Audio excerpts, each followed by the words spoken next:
الحمد لله نحمده ونستعينه ونستغفره ونؤمن به ونتوكل عليه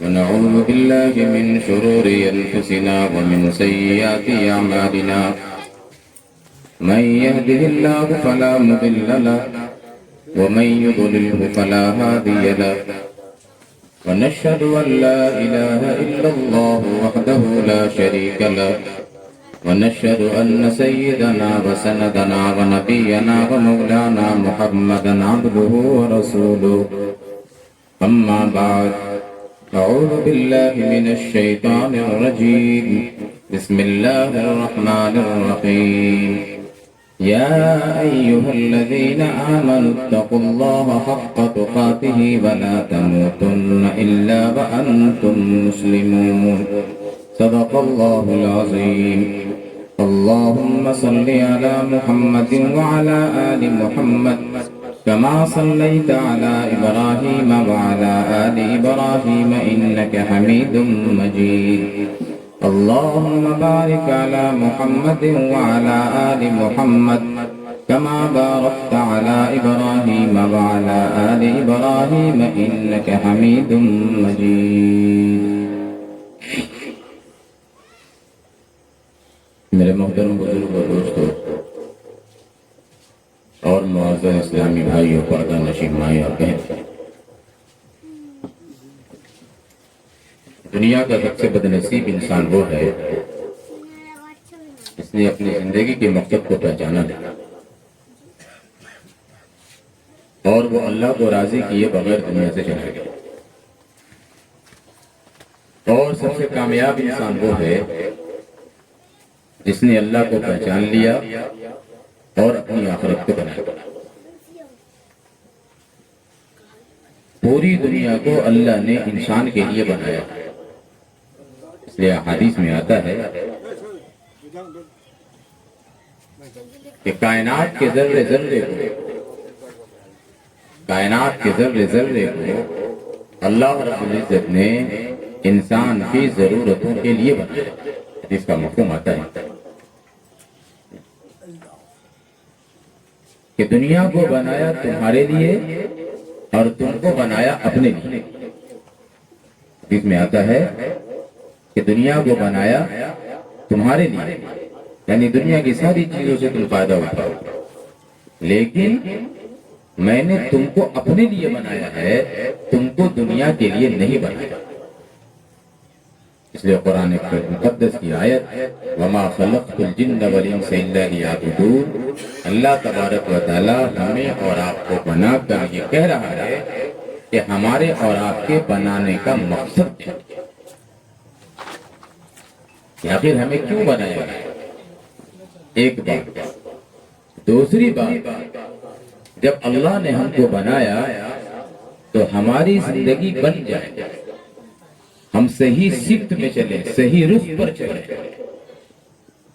اس کے لیے اللہ نے کوئی آئیڈیل، کوئی نمونہ، کوئی رہنما، کوئی رہبر ہمارے لیے بنایا یا نہیں بنایا؟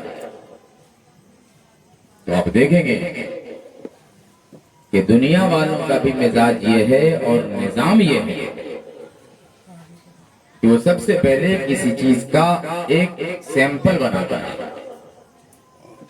ایک نمونہ تیار کرتا ہے، جب اس کو دیکھتا ہے یہ نمونہ صحیح بن گیا تو پھر اس نمونے کے حساب سے اب وہ کارخانے میں مال تیار ہوتا ہے۔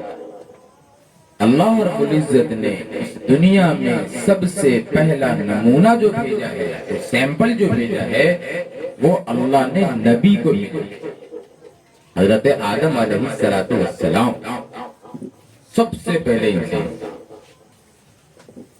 آنے والی جو انسانیت ہے، انسان ہے، ان کو یہ بتایا گیا کہ ہم نے یہ نمونہ بھیجا ہے اور ہم نے جو آئیڈیل تمہارے لیے بنایا ہے، اے ابن آدم، اے آدم کی اولاد، تمہاری ذمہ داری یہ ہے کہ تم اپنی زندگی کو آدم علیہ السلام کے مطابق لے کے چلو۔ ایک نبیوں کا سلسلہ چلا، ہم آخری نبی کے آخری امت ہیں۔ محمد عربی صلی اللہ علیہ وسلم کے بعد کوئی نبی نہیں ہے اور ہمارے بعد کوئی امتی نہیں۔ اللہ نے محمد عربی صلی اللہ علیہ وسلم پر نبوت کو ختم کیا۔ اب اگر کوئی آدمی نبوت کا دعویٰ کرتا ہے، اللہ کی قسم یہ جھوٹا ہے۔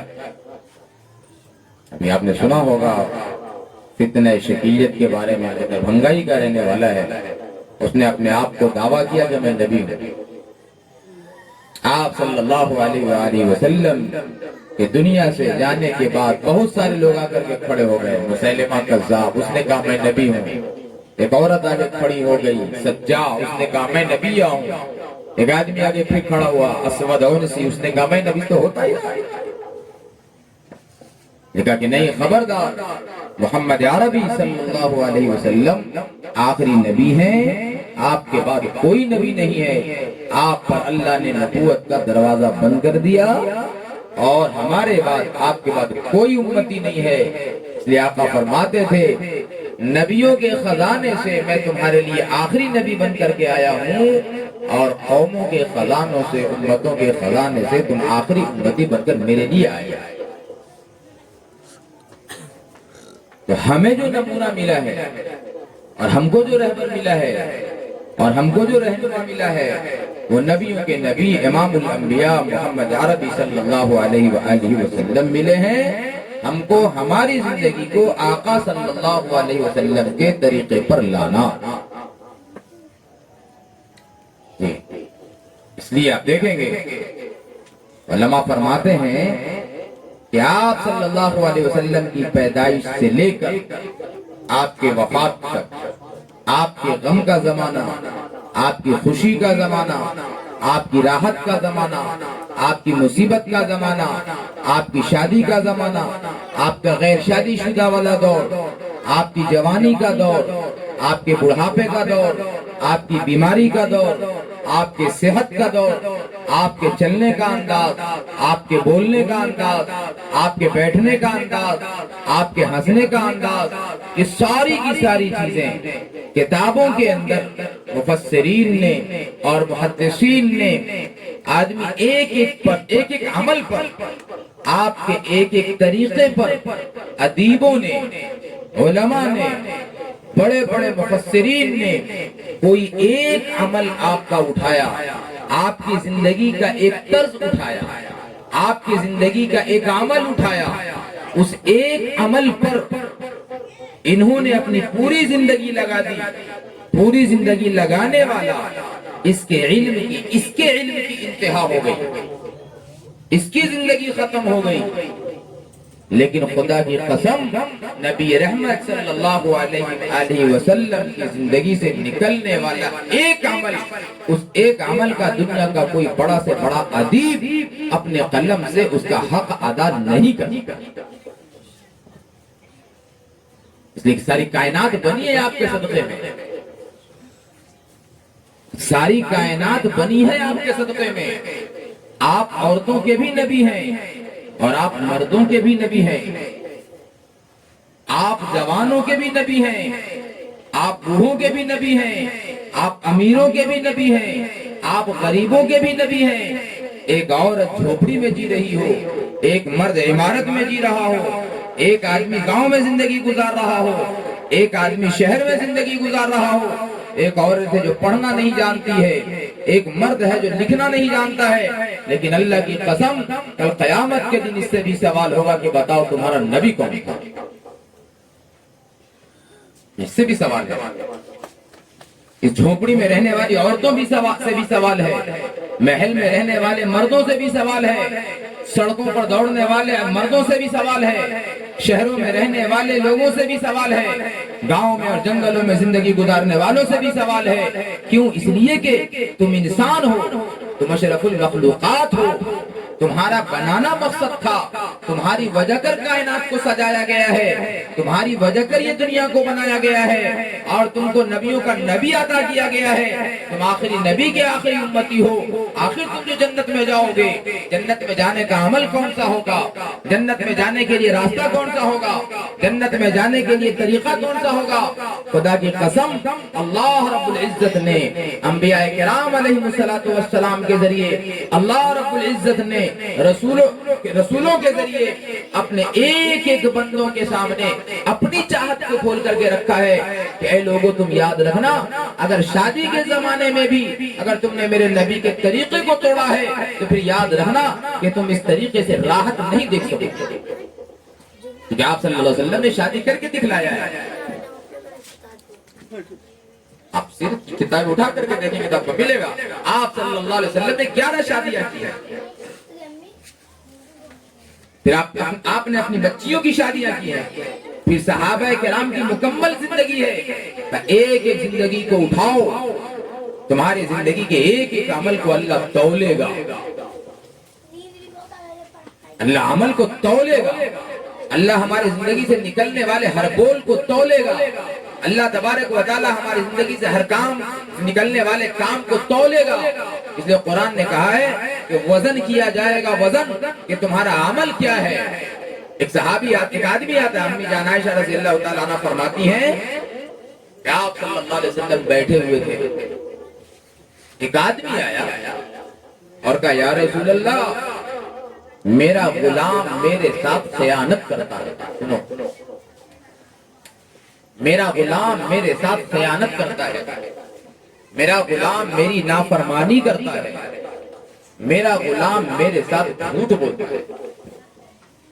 بہت توجہ چاہتا ہوں یہاں پر آپ کا، میرا غلام میری نافرمانی کرتا ہے، میرے ساتھ جھوٹ بولتا ہے، خیانت کرتا ہے، یا رسول اللہ پھر میں اس کو مارتا ہوں، یا رسول اللہ پھر میں اس کو مارتا ہوں اس کے اس فعل پر، پھر میں اس کے اوپر زبان بھی استعمال کرتا ہوں اس کے فعل پر۔ آقا نے فرمایا، انہوں نے پوچھا کہ یا رسول اللہ کیا میں اس عمل کی وجہ سے اللہ کے مجرم تو نہیں ہو جاؤں گا؟ آقا نے فرمایا اے فلاں سنو، اللہ تبارک و تعالیٰ کل اس کے خیانت کو تولے گا، کل اللہ تبارک و تعالیٰ اس کے جھوٹ کو تولے گا، کل اللہ تبارک و تعالیٰ اس کی نافرمانی کو تولے گا، اور تم نے جو مارا ہے تمہارے اس مار کو تولے گا، تم نے جو زبان استعمال کیا ہے تمہارے اس زبان کے بول کو تولے گا۔ اگر دونوں برابر ہو گیا تو پھر اللہ کی طرف سے اس غلام کے رکھنے پر تمہیں کوئی انعام نہیں ملے گا اور تمہارا کوئی نقصان نہیں ہوگا، نہ کچھ پایا نہ کچھ کھویا۔ ہاں لیکن اگر جو تمہارے غلام نے تمہارے ساتھ کیا ہے اور تمہارے بھی عمل کو تولا جائے گا، اب اگر کچھ کم ہو گیا، جو تم نے اس کو سزا دی ہے اس سزا میں کچھ کمی ہو گئی تو اللہ تبارک و تعالیٰ اس کا تم کو انعام دے۔ لیکن اگر بڑھ گیا، تمہارے زبان کے بول بڑھ گئے، تمہارا مار اگر بڑھ گیا تو پھر یاد رکھنا کل قیامت کے دن اللہ کے یہاں تم مجرم ہو جاؤ گے۔ علماء نے لکھا ہے، امی جان عائشہ رضی اللہ تعالیٰ عنہ فرماتی ہیں وہ آدمی رونے اور چلانے لگا، چیخنے لگا، ایک کنارے بیٹھ گیا اور آ کر کے کہا یا رسول اللہ اب تو ہمیں کوئی راستہ نظر نہیں آتا ہے، ایک ہی راستہ نظر آتا ہے کہ میں اس سے الگ ہو جاؤں، یعنی میں ان تمام غلاموں کو آزاد کر دوں۔ آقا نے فرمایا پھر کیا تم نے قرآن نہیں پڑھا؟ وَنَضَعُ الْمَوَازِينَ الْقِسْطَ لِيَوْمِ الْقِيَامَةِ فَلَا تُظْلَمُ نَفْسٌ شَيْئًا وَإِنْ كَانَ مِثْقَالَ حَبَّةٍ مِّنْ خَرْدَلٍ أَتَيْنَا بِهَا وَكَفَىٰ بِنَا حَاسِبِينَ۔ کیا تم نے قرآن نہیں پڑھا ہے؟ اللہ اس کو تولیں گے، تو ہمارا اور آپ کا اور ہر ایک انسانوں کا عمل، اللہ سے دعا ہے کہ اللہ بغیر حساب کتاب کا معاملہ فرما دے، لیکن اصول یہ ہماری شادی کو کل تولا جائے گا، ہمارے اخلاق کو تولا جائے گا، ہمارے معاشرے کو تولا جائے گا۔ ایک آدمی آ کر کے پوچھتا ہے یا رسول اللہ ای الاسلام افضل، تم مسلمان ہیں؟ ابو موسیٰ اشعری رضی اللہ تعالیٰ عنہ آگے پوچھتے یا رسول اللہ ای الاسلام افضل، یا رسول اللہ سب سے بہترین اسلام، سب سے افضل اسلام کون سا ہے؟ آقا نے بڑی عجیب بات فرمائی، بڑی عجیب بات فرمائی۔ ہم سمجھتے ہیں روزہ رکھ لینا، نماز پڑھ لینا یہ بنیادی اعمال ہے، اس کے بغیر تو چارہ ہی نہیں۔ ایمان کے بغیر، نماز کے بغیر، روزہ کے بغیر، زکوٰۃ کے بغیر، صاحب مال بنایا حج کے بغیر تو چارہ ہی نہیں ہے، یہ تو بنیاد ہے۔ بنیاد کے بغیر تو عمارت تعمیر ہی نہیں ہوتی۔ آقا نے کیا فرمایا؟ سب سے بہترین اسلام یہ ہے کہ تمہارے زبان سے اور تمہارے ہاتھ سے کسی مسلمان کو تکلیف نہ، من سلم المسلمون من لسانہ و یدہ، کسی مسلمان کو تم اپنی زبان سے اور تم اپنے ہاتھ سے تکلیف نہیں پہنچانا۔ ایک آدمی آتا ہے اللہ کے نبی صلی اللہ علیہ وسلم کے پاس اور آ کر کے بیٹھتا ہے، اور بیٹھنے کے بعد ایک مسلمان کے بارے میں کچھ ایسی بات بولتا ہے، اللہ کے نبی نے کہا اٹھ جا میرے سامنے۔ ایک ایک مسلمان کی قیمت کو سمجھنا۔ کہیں آقا نے فرمایا اسلام یہ ہے کہ تم ایک دوسرے کو سلام کرو بغیر جانے پہچانے، ہم اس کو نہیں جانتے ہیں لیکن تم مسلمان ہے، اس کو سلام کرو چاہے تم جانتے ہو یا تم نہیں جانتے۔ اس لیے امی جان عائشہ رضی اللہ تعالیٰ عنہ فرماتی ہیں سب سے بہترین مسلمان کل وہ ہوگا جس کے اخلاق سب سے اچھے ہوں گے۔ سب سے زیادہ نام اعمال وزنی اعمال والا وہ ہوگا جس کے اخلاق سب سے اچھے ہوں گے۔ اخلاق اچھے کس کو بولتے ہیں؟ میں قربان جاؤں محمد عربی صلی اللہ علیہ وسلم پر اور آپ کے صحابہ پر۔ ایک آدمی، حضرت ابو ہریرہ فرماتے ہیں رضی اللہ تعالیٰ عنہ، ایک آدمی آتا ہے اور ابو بکر صدیق رضی اللہ تعالیٰ عنہ کو گالی دے رہا ہوتا ہے، بہت برا بھلا کہہ رہا ہوتا ہے۔ آپ صلی اللہ علیہ وسلم وہاں پہ کھڑے ہوئے اور ابو بکر کو دیکھ رہے ہیں اور اس آدمی کو دیکھ رہے ہیں جو حضرت ابو بکر صدیق رضی اللہ تعالیٰ عنہ کی شان میں گستاخی کر رہا ہے اور زبان درازی کر رہا ہے۔ ابو بکر صدیق رضی اللہ تعالیٰ عنہ خاموش کھڑے ہو کر کے سن رہے ہیں اور آپ صلی اللہ علیہ وسلم مسکرا رہے ہیں، کچھ نہیں کہا، مسکرا رہے ہیں۔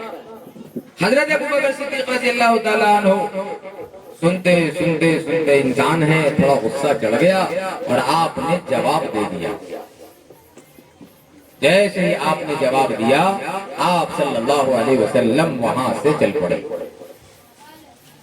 حضرت ابو بکر پریشان ہو گئے، پیچھے دوڑے ہوئے گئے کہ یا رسول اللہ وہ آدمی ہم کو برا بھلا کہہ رہا تھا اور آپ مسکرا رہے تھے، اور جیسے ہی میں نے جواب دیا آپ ناراض ہو گئے اور آپ وہاں سے نکل گئے۔ اللہ کے نبی نے کہا ابو بکر جتنا دیر تم خاموش تھے تمہاری طرف سے فرشتے جواب دے رہے تھے، جیسے ہی تم نے اس آدمی کا جواب دیا ہم کیا کہتے ہیں ہم اس سے کم ہیں، ہمارے زبان ہم اس سے کم ہیں، ہمارے پاس بھی طاقت ہے، ہمارے پاس بھی زبان ہے، ہم بھی دکھلا دیں گے۔ اللہ کے نبی نے کہا جیسے ہی تم نے جواب دیا وہ فرشتہ جو تمہاری طرف سے جواب دے رہا تھا وہ چلا گیا، شیطان وہاں پہ کود گیا۔ اے ابو بکر جہاں شیطان آ جاتا ہے وہاں پہ محمد صلی اللہ علیہ وسلم نہیں ہونے، وہاں سے آپ چلے۔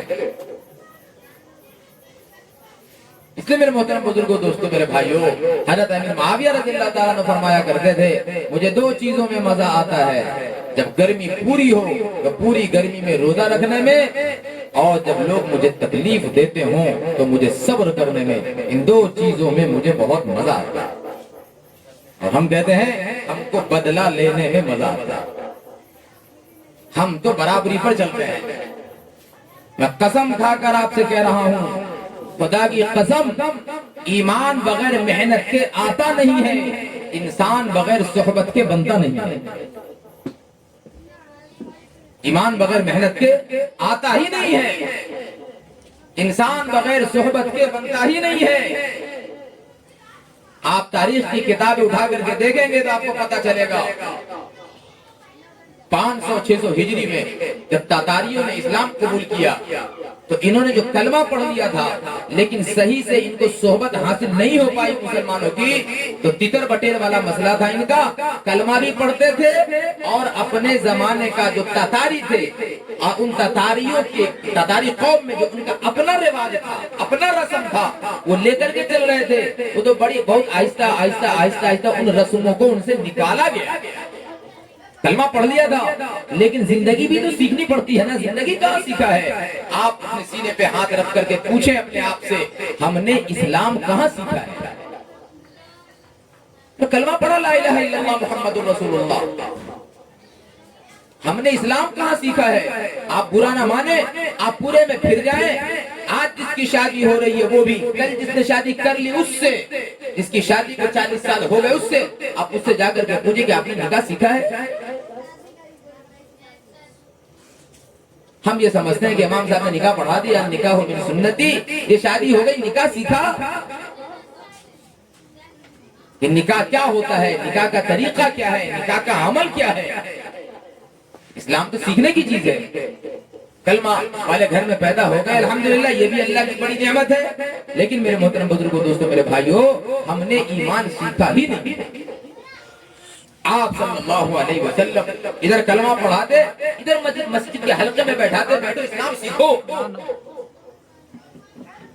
بڑے بڑے جب لڑائیاں ہوتی تھی نا، ان لڑائیوں میں جنگی قیدی جب پکڑے جاتے ان کو مسجدوں میں لا کر کے رکھا جاتا، کہا اور ان کو رکھ کر صحابہ کرام کی زندگی دکھلائی جاتی، اور یہ قیدی مسجدوں میں بیٹھ کر صحابہ کی زندگی دیکھتے، اور دیکھتے دیکھتے ان کی زندگی بدل جاتی تھی اور یہ ایمان قبول کر لیتے۔ کوئی ہم سیکھتے نہیں۔ اخلاق کس چیز کا نام ہے؟ شادی بیاہ کس چیز کا نام ہے؟ زندگی کس چیز کا نام ہے؟ ہمارے دنیا میں آنے کا کیا مقصد ہے؟ روٹی پکا لینا، رات میں بستر بچھا لینا، صبح میں اٹھ جانا، کھانا پینا نہانا دھونا سونا، اسی کا نام زندگی ہے؟ نہیں میرے بھائی، اس کا نام زندگی نہیں ہے۔ یہ تو جانور بھی کرتا ہے، وہ کھاتا بھی ہے، وہ سوتا بھی ہے، اس کے بچے بھی ہیں، ساری ضروریات اس کی پوری ہو رہی ہے، تو کیا اسی ضرورتوں کو پورا کرنے کا نام اگر اسلام ہے تو پھر اللہ معاف فرماوے آپ کے گھر میں بکریاں ہیں اور پتہ ہے کتنے جانور ہیں، یہ ساری چیزیں، یہ سب مسلمان ہیں؟ اسلام تو سیکھنے کی چیز ہے، اس کو سیکھو۔ کیوں؟ اس لیے کہ یہ آپ کو جنت میں لے کر کے جائے گا۔ آپ صلی اللہ علیہ وسلم اپنے صحابہ کو اسلام سکھاتے تھے، ایمان سکھاتے تھے، اعمال سکھاتے تھے، اعمال کر کے دکھلاتے تھے۔ یوں عمل کیا جاتا ہے، کیوں؟ اسی عمل کی وجہ سے آپ کا دام لگے گا، آپ کی قیمت لگے گی، ہماری قیمت لگے گی۔ انسان اپنے آنکھ اور پاؤں کی وجہ کر، انسان اپنے خاندان اور اپنی خوبصورتی کی وجہ کر جنت میں نہیں جائے گا، بلکہ بدصورت سے بدصورت انسان نبی صلی اللہ علیہ وسلم والے عمل کی وجہ سے جنت میں جائے گا۔ شکل و صورت کا کوئی دام نہیں ہے۔ اگر شکل و صورت کا دام ہوتا، اگر اس کے مول ہوتے، اگر اس کی قیمت لگتی تو پھر ابو لہب کی قیمت لگ جاتی اور بلال کی قیمت نہیں لگتی۔ دیکھیں آپ، اس لیے میرے میرے بھائیوں میرے عزیزوں، میں ہمیشہ آپ حضرات سے یہ بات کہا کرتا ہوں، ایک زمینی سطح کی محنت ہے۔ وہ محنت کیا ہے کہ جس کام کے لیے اللہ نے دنیا میں بھیجا ہے، جس محنت کے لیے اللہ نے دنیا میں بھیجا ہے، اور جو آئیڈیا بنا کر کے اللہ نے دنیا میں ہم کو دیا ہے، اور جو نمونہ اللہ تبارک و تعالیٰ نے ہم کو دیا ہے، میرے محترم بزرگوں، دوستو، اپنے آپ کو اس نمونے پر لانا، اپنے آپ کو اس طریقے پر لانا، اپنے رہبر کے پیچھے چلنا، اپنے رہنما کی زندگی کو اپنی زندگی میں اتارنا، تاکہ اللہ تبارک و تعالیٰ وہ جو سیمپل اور نمونہ دیا ہے اسی کے حساب سے اللہ ہمارا اور آپ کا وزن کرے گا اور دیکھے گا۔ اس لیے ابو بکر صدیق رضی اللہ تعالیٰ عنہ جب حضرت عمر رضی اللہ تعالیٰ عنہ کو خلیفہ بنایا تھا تو یہ بات کہا تھا کہ میں نے جو اللہ کے نبی صلی اللہ علیہ وسلم کو دیکھا ہے، اور اے عمر میں تم کو خلیفہ بنا رہا ہوں۔ یہ حضرت ابو بکر کا قول ہے، سنو، اے عمر میں تمہیں خلیفہ بنا رہا ہوں اور میں خلیفہ تم کو اس لیے بنا رہا ہوں کہ تم نے محمد صلی اللہ علیہ وسلم کو دیکھا ہے. یہ ہے کہ تم نے محمد صلی اللہ علیہ وسلم کو دیکھا ہے. تمہیں معلوم ہے اپنے نبی کی زندگی, تمہیں معلوم ہے اپنے نبی کا طریقہ. تم قوم کو, تم لوگوں کو, تم امت کو, ایک ایک فرد کو محمد عربی صلی اللہ علیہ وسلم کے طریقے پر لا سکو گے چونکہ تم سب سے قریب رہے. یہی وجہ ہے کہ ایک مرتبہ عبداللہ بن عمر رضی اللہ تعالی عنہ نے حضرت مقداد رضی اللہ تعالی عنہ کو زبان سے کوئی سخت بات کہہ دیا. ہمارے یہاں تو عام ہے, میں نے آپ کے سامنے بات رکھا کہ زندگی سیکھی جاتی ہے, زندگی سیکھی جاتی ہے. حضرت عائشہ رضی اللہ تعالی عنہ نے ایک مرتبہ حضرت صفیہ رضی اللہ تعالی عنہ کو کہہ دیا کہ یا رسول اللہ, صفیہ کے اندر کیا رکھا ہے, یہ تو ناٹی ہے, پستہ قد ہے, چھوٹی ہے, اس کے لیے تو اتنا ہی کافی ہے اس کو کنارہ رکھنے کے لیے. اللہ کے نبی صلی اللہ علیہ وسلم نے کہا عائشہ تم نے ایسی بات کہی ہے اور اس بات میں اتنی بدبو ہے, اتنی گند ہے کہ اس بات کو, اس جملے کو اگر دنیا کے سمندر میں پھینک دیا جائے تو تمہارا یہ جملہ پوری دنیا کے سمندر کے پانی کو گندا کر دے گا. تم نے کیسے کہہ دیا یہ بات؟ ایک مرتبہ مسلمان عورت نے کسی کے بارے میں, کسی مسلمان کے بارے میں, کرتا کا دامن لمبا تھا, انہوں نے پیچھے سے کہہ دیا ارے یہ تو بڑے لمبے دامن والی ہے. اللہ کے نبی نے کہا تھوکو تھوکو. کہ یا رسول اللہ یہ میں نے کیا کیا؟ کہا تم نے اس کو کیا کہا, لمبے دامن والی؟ کہا تھوکو تھوکو. انہوں نے تھوکنا شروع کیا. علماء نے لکھا ہے اس کے تھوکنے پر ان کے منہ سے جو الٹی آئی ہے اس میں گوشت کے ٹکڑے آئے ہیں. کیوں کہا تم نے, کیوں کہا؟ روایتوں میں آتا ہے مسلمان عورتیں بیٹھی ہوئی تھی اور غالباً حضرت زینب رضی اللہ تعالیٰ عنہ نے ازواج مطہرات بیٹھی ہوئی ہیں. اس کائنات میں ازواج مطہرات سے بڑا مقام کسی کا نہیں ہوگا. اس لیے میں نے آپ کے سامنے بات رکھی, زندگی سیکھی جاتی ہے. حضرت زینب رضی اللہ تعالیٰ عنہ نے کہا یا ازواج مطہرات میں سے کوئی اور ہے جنہوں نے کہا, نام میرے ذہن سے نکل رہا ہے, انہوں نے بات کہا, انہوں نے ایک بات کہی کہ اے کاش اللہ کے نبی صلی اللہ علیہ وآلہ وسلم جو بیمار ہیں ابھی, اے کاش کہ یہ بیماری مجھے لگ جاتی, میں بیمار پڑ جاتی, آپ صلی اللہ علیہ وسلم صحت یاب ہو جاتے. ازواج مطہرات بغل میں بیٹھی ہوئی تھی اور آنکھ کے اشارے سے, جو آنکھ سے اشارہ کیا نا آنکھ سے, کہ یہ تو ایسے ہی کہہ رہی ہے, جھوٹ کہہ رہی ہے. اللہ کے نبی صلی اللہ علیہ وآلہ وسلم نے دیکھا اور آپ نے ناراضگی کا اظہار کیا اور آپ نے فرمایا یہ غیبت ہے, غیبت, یہ غیبت ہے جو تم نے کیا ہے. پھر آقا نے فرمایا صلی اللہ علیہ وآلہ وسلم سنو, زینب اپنے بول میں سچی ہے, زینب اپنے قول میں سچی ہے. زینب کی بالکل یہی خواہش ہے کہ آپ صلی اللہ علیہ وآلہ وسلم کی جو بیماری ہے وہ مجھے لگ جائے اور آپ صلی اللہ علیہ وسلم صحت یاب ہو جائے. اپنے آپ کو بچاؤ, ہمارا پورا معاشرہ غیبت سے بھرا ہوا ہے. دو عورتیں یہاں بیٹھ جائے, دو مرد وہاں بیٹھ جائے, اللہ معاف فرماوے, پوری غیبت, ایک مسلمان کی غیبت نہیں کرنا. ایک ایک مسلمان اللہ کے یہاں قیمتی ہے. ایک مسلمان کو گالی نہیں دینا, ایک مسلمان کو برا نہیں کہنا, ایک ایک مسلمان سے محبت کرنا. اللہ اکبر. آپ صلی اللہ علیہ وسلم کے ایک بڑے راز کو ایک صحابی نے ظاہر کر دیا. سنو, میں آپ کو مسلمان کا مقام بتاتا ہوں. ایک ایک مسلمان سے محبت کرو, وہ آپ سے محبت کرے نہ کرے, وہ آپ کو اچھا کہے نہ کہے, وہ آپ کی غیبت کرتا پھرے, وہ آپ کو برا کہتا پھرے, وہ آپ کے بارے میں دن رات کچھ نہ کچھ منصوبے بناتا پھرے, وہ آپ کو ذلیل کرنے کی تدبیریں کرتا رہے, اللہ کی قسم آپ تو ایک ایک مسلمان کے ساتھ بھلائی کرو. کیوں؟ کل قیامت کے دن اسی پر قیمت لگنے والی ہے. اللہ کے نبی صلی اللہ علیہ وآلہ وسلم نے ایک ایسے آدمی کے پاس، ایک ایسے آدمی کی تحقیق کے لیے اور ایک ایسے آدمی کے معاملے پر حضرت علی کو، حضرت زبیر کو اور حضرت مقداد کو رضی اللہ تعالیٰ عنہ اجمعین آپ نے کہا کہ دیکھو جاؤ فلاں جگہ چلے جانا، روضہ خاص جگہ کا نام ہے، وہاں جانا اور وہاں دیکھنا ایک عورت ہوگی. وہ عورت حوضہ نشی یعنی ایک سواری اس کے اوپر بیٹھی ہوئی ہوگی. اس عورت کے پاس ایک خط ملے گا. میں آپ کو مسلمان کا مقام بتا رہا ہوں، مسلمان کی کتنی عزت کرنی چاہیے. ہمارا مزاج تو بدلہ لینے کا ہے. اس عورت سے ملاقات ہوگی اور اس عورت کو جب دیکھنا تو اس عورت کے پاس ایک خط ہوگا، وہ خط لے کے آنا. حضرت علی گئے اور وہی 12 میل دوری پر جا کر ایک عورت ملی. حضرت علی رضی اللہ تعالیٰ عنہ نے کہا اس عورت سے خط لاؤ. اس نے کہا میرے پاس کوئی خط نہیں.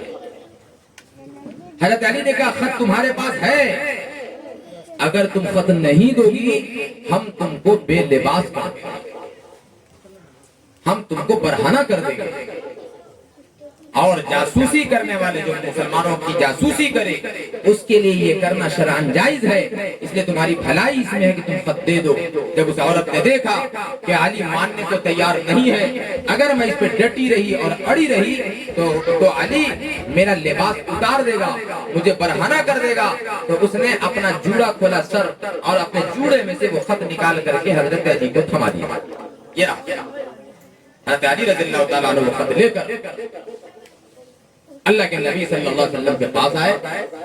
اللہ کے نبی نے خط دیکھا اور خط دیکھنے کے بعد کہا اے حاتب ابن ابی بلتا، اس نے آپ صلی اللہ علیہ وسلم کے راز کو ظاہر کیا تھا. اے مکہ والو سنو، محمد صلی اللہ علیہ وسلم مکہ میں پہنچیں گے اور تمہیں ذبح کریں گے ذبح. اس راز کو اس نے کھول دیا اور راز کے کھولنے پر کتنا بڑا نقصان ہوتا ہے آپ کو اندازہ نہیں ہے. جب کسی جنگ میں جب فوجیوں کے راز کھل جاتے ہیں تو پھر جس کے راز کھلتے ہیں وہ فوج شکست کھا جاتی ہے. یہ راز کھول دیا انہوں نے. اور جب اللہ کے نبی صلی اللہ علیہ وسلم کے پاس خط آیا ہے اور آقا نے کہا حاتب یہ تم نے کیا کیا؟ کہا یا رسول اللہ میرے ماں باپ آپ پہ قربان، میں مسلمان ہوں، میں مرتد نہیں ہوا ہوں، مجھے اسلام سے محبت ہے، لیکن یا رسول اللہ میری ماں کفار مکہ کے پاس ہے، مجھے ڈر ہو رہا تھا کہ پتہ نہیں یہ کیا کریں گے. میں نے سوچا ہے رات اس کو بتا دوں گا، وہ میری ماں کے ساتھ اچھا سلوک کرے گا.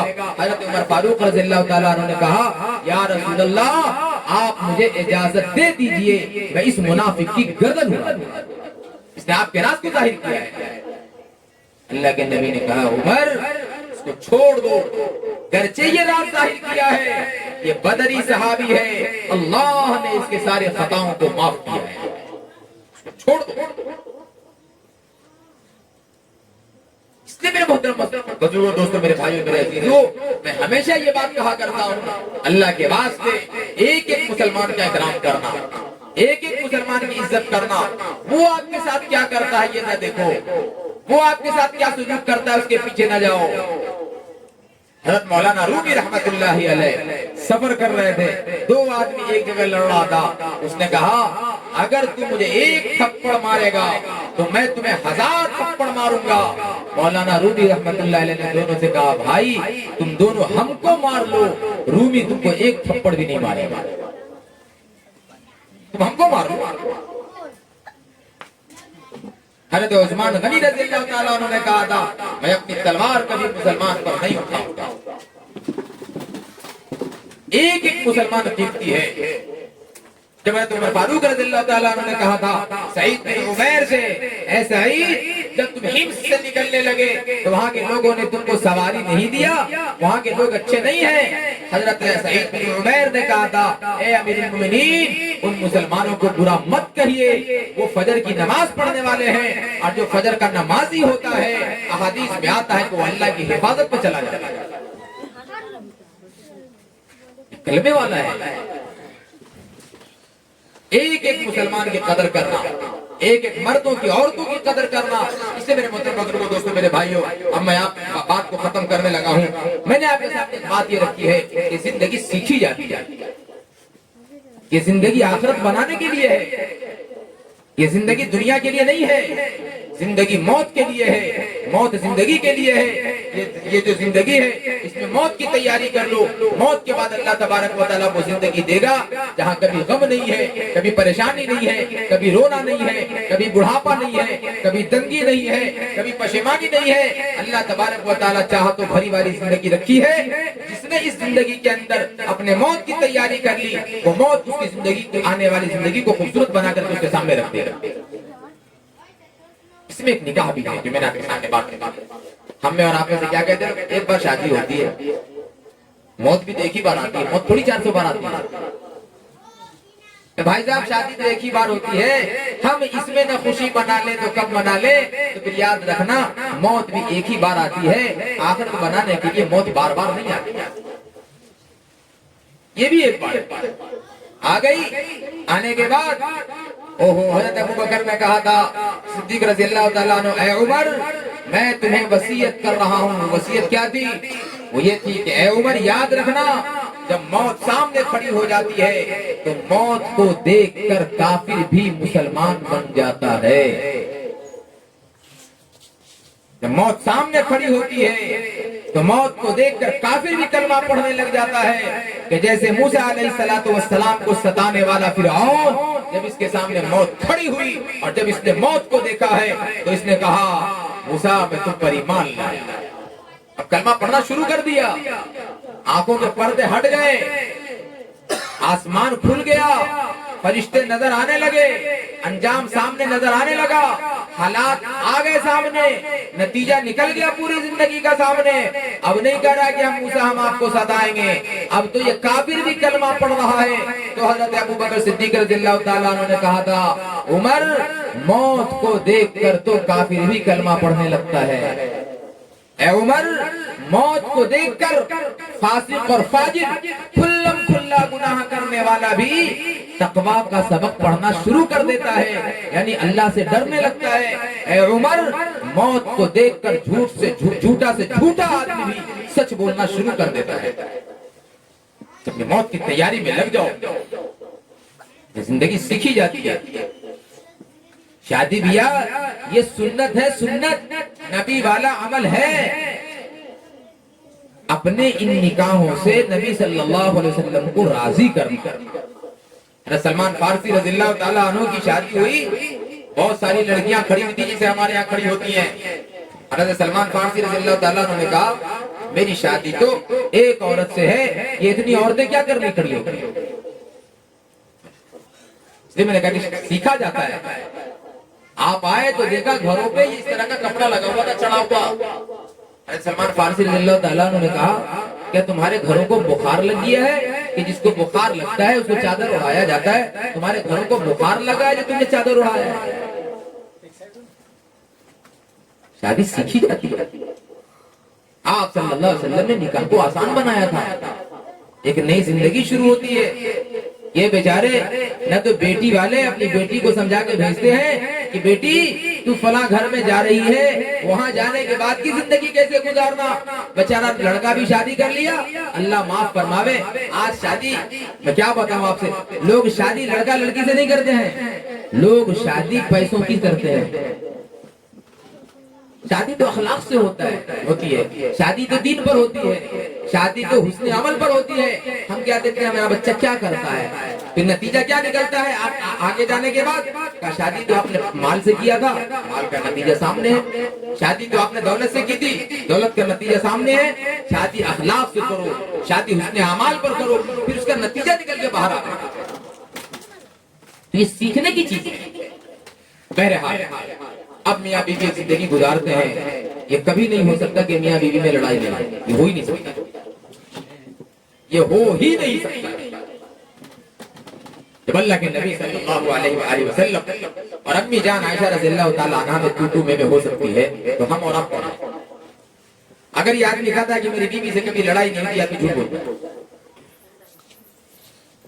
یہ بہت بڑا جھوٹ ہے, یہ ہو نہیں سکتا. حضرت علی رضی اللہ تعالیٰ عنہ مسجد میں جا کر کے سوئے ہوئے تھے. اللہ کے نبی صلی اللہ علیہ وآلہ وسلم گھر پہنچے, دیکھا فاطمہ بیٹھی ہوئی ہے. کہا بیٹی فاطمہ کیا بات ہے, کیوں اداس ہو؟ کہا یا رسول اللہ ہماری علی سے کچھ ہو گئی ہے, ناراض ہو کر مسجد میں چلے گئے. مسجد میں جگہ تھے, مٹی پہ لیٹے ہوئے تھے. اللہ کے نبی صلی اللہ علیہ وسلم نے وہاں پیر لگایا. کہا ابو تراب کیا ہوا؟ بیوی سے ناراض ہو کر آ کر مسجد میں لیٹے. ہمارا بھائی جب بیوی سے ناراض ہوتا ہے تو مسجد میں جا کے تو نہیں لیٹتا, بوتل ہاتھ میں پکڑ لیتا. سارا الٹا معاملہ ہو گیا. زندگی سیکھی جاتی ہے. یہ نہیں ہو سکتا کہ لڑائی نہیں ہوگی. معاملہ کو حل کرنا, اس کو سمجھانا ہے, یہ تو ہونا ہی ہونا ہے. اس کی وجہ یہ ہے کہ جہاں لڑائیاں ہوتی ہیں, جہاں کچھ تو میں ہو جاتی ہے, اس کو جگہ نہیں دینا. اس کو اگر آپ نے بدل دیا تو پھر آگے محبت کا ایک دروازہ کھلتا ہے. آگے ایک محبت کا دروازہ کھلتا ہے. اس لیے میرے بندر بزرگ دوستو, جب اللہ کے نبی صلی اللہ علیہ وآلہ وسلم اور حضرت فاطمہ رضی اللہ تعالیٰ عنہ سے تھوڑی سی میں ہو گئی, اللہ کے نبی نے خبر بھیجا ابو بکر کے پاس, ابو بکر ذرا میرا معاملہ بگڑ گیا, عائشہ سے آ کر کے ذرا سنبھال دینا. ابو بکر سے آج کباب کیا کرتا ہے؟ اچھا آپ نے میری بیٹی کو پریشان کیا, کوٹ کا دروازہ کھٹکھٹاتا, ہم دکھا دیں گے آپ کو. حضرت ابو بکر صدیق رضی اللہ تعالیٰ عنہ گھر آئے. عائشہ کیا ہوا؟ اوہو. حضرت عائشہ رضی اللہ تعالیٰ عنہ نے اللہ کے نبی سے کہا کہ یا رسول اللہ آپ بولیے لیکن صحیح بولیے گا. اتنا سننا تھا کہ ابو بکر صدیق رضی اللہ تعالیٰ عنہ کا غصہ چڑھ گیا, فوراً دوڑے بیٹی کی طرف کہ تم نے اللہ کے نبی کو کہا صحیح بولنے کے لیے, جیسے دوڑایا مارنے کے لیے, پکڑیں گے اور ماریں گے. بھاگ کر کے آئی, اللہ کے نبی صلی اللہ علیہ وسلم جہاں بیٹھے ہوئے تھے پیچھے آ کر کے کھڑی ہو گئی. جیسے پیچھے کھڑی ہو گئی تو ابو بکر رضی اللہ تعالیٰ عنہ کی ہمت نہیں ہوئی اب جا کر کے ہم ان کو کچھ کہہ سکیں. ابو بکر صدیق رضی اللہ تعالیٰ عنہ کے جانے کے بعد کہا اللہ کے نبی نے عائشہ آج میرے ہی پیچھے آ کر کے سہارا ملا, اگر یہاں نہیں آتی تو باپ تو اچھی طرح پیٹ دیتا ہے. باپ کھڑا ہو جاتا ہے میں اپنی بیٹی کا رشتہ جدا کر دوں گا, جبکہ اللہ کی قسم اس لڑکی کے سینے میں ابھی بھی اس کے شوہر کی محبت چھپی ہوئی ہے, لیکن ذرا اس کو درست تو کرے. اس لیے میں کہا ہم زندگی سیکھتے نہیں ہیں, قدم قدم پر زندگی سیکھنے کا ہے, قدم قدم پر زندگی سیکھنے کا. کیوں؟ یہ زندگی آپ کو جنت کی طرف لے کر کے جائے گی. تو نیت کرو انشاءاللہ 11 بج گیا ہے کہ انشاءاللہ ہم اپنی زندگی کو سیکھیں گے. اب کہاں سیکھیں گے؟ جا کر کے کوئی جگہ نہیں ہے, کوئی ایسی جگہ نہیں ہے. میلاد میں اگر تھوڑی سی بیٹھ گئے تھوڑی دیر, اب اللہ معاف فرماوے, وہ آپ کو بھی معلوم ہے کہ کیا ہوتا ہے. کل ہو کر کے آگے تو ادھر آپ ایک آدمی کا رخ پچھم ہوگا, ایک کا رخ پورب ہوگا. ہم نے سنا ہے بھائی کہ تم مسلمان نہیں ہو, کہانی ختم.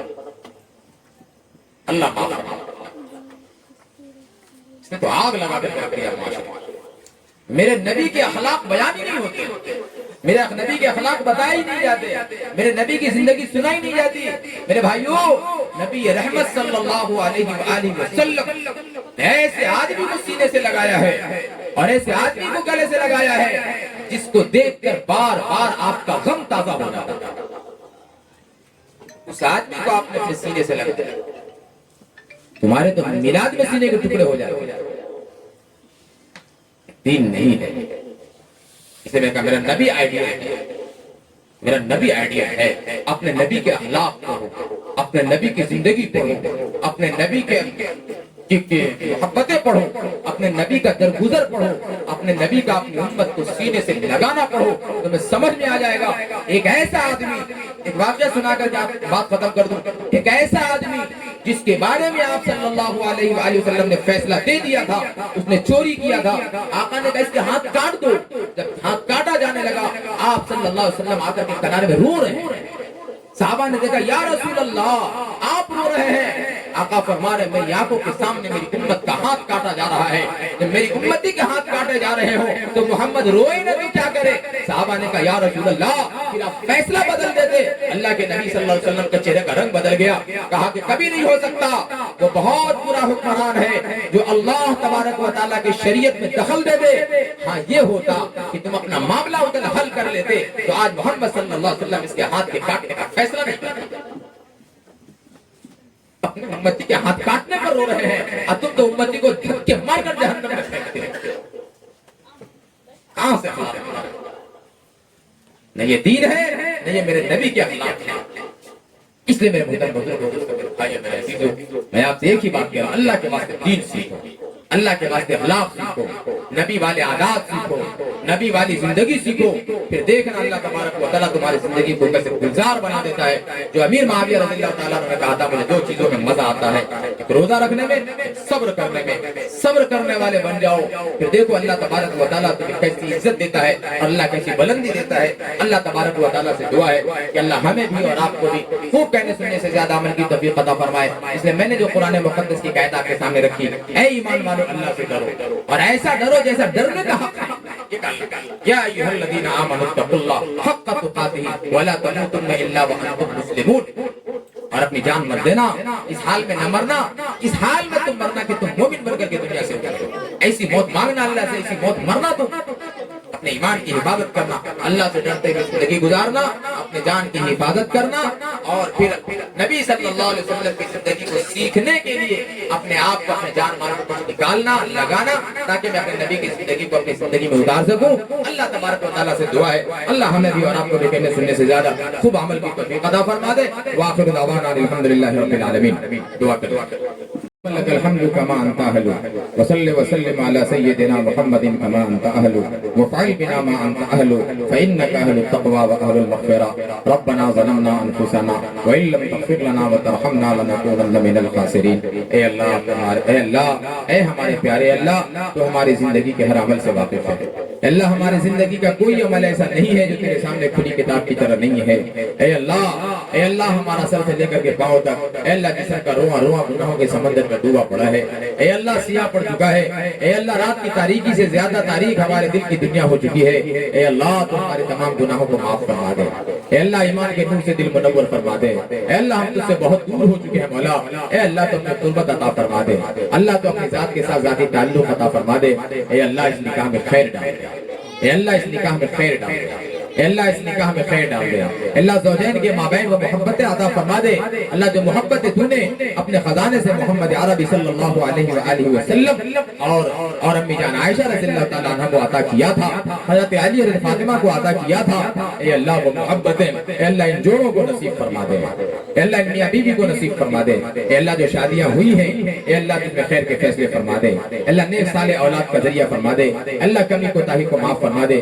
جان بوجھ کر اے اللہ قصدن عمدن سہون اے اللہ چاہے جس طرح بھی ہوئی اے اللہ یقیناً جان بوجھ کر ہوئی، اے اللہ ہم اپنے غلطی پہ بڑے نادم ہیں، اے اللہ ہم سب نادم ہیں، ہمارے ندامت کو قبول فرما لے اور ہمیں معاف فرما دے۔ اللہ ہمیں معاف فرما دے۔ اللہ ہمیں معاف فرما دے۔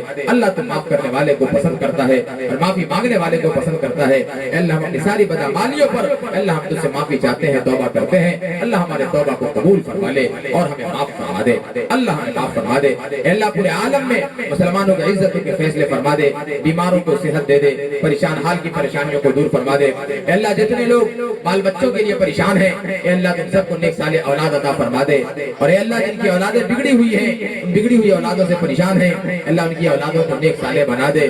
اے اللہ بہت سے لوگ اپنے بستروں پہ تڑپ رہے ہیں، اپنے بیماریوں میں جوجھ رہے ہیں، اے اللہ بستروں پہ کروٹیں بدل رہے ہیں، اللہ ان سب کو صحت یابی عطا فرما دے۔ اللہ ان سب کو صحت یابی عطا فرما دے۔ اے اللہ ہمارے معاشرے سے بے حیائی کو ختم فرما دے، بدکاری عیاری مکاری کو ختم فرما دے۔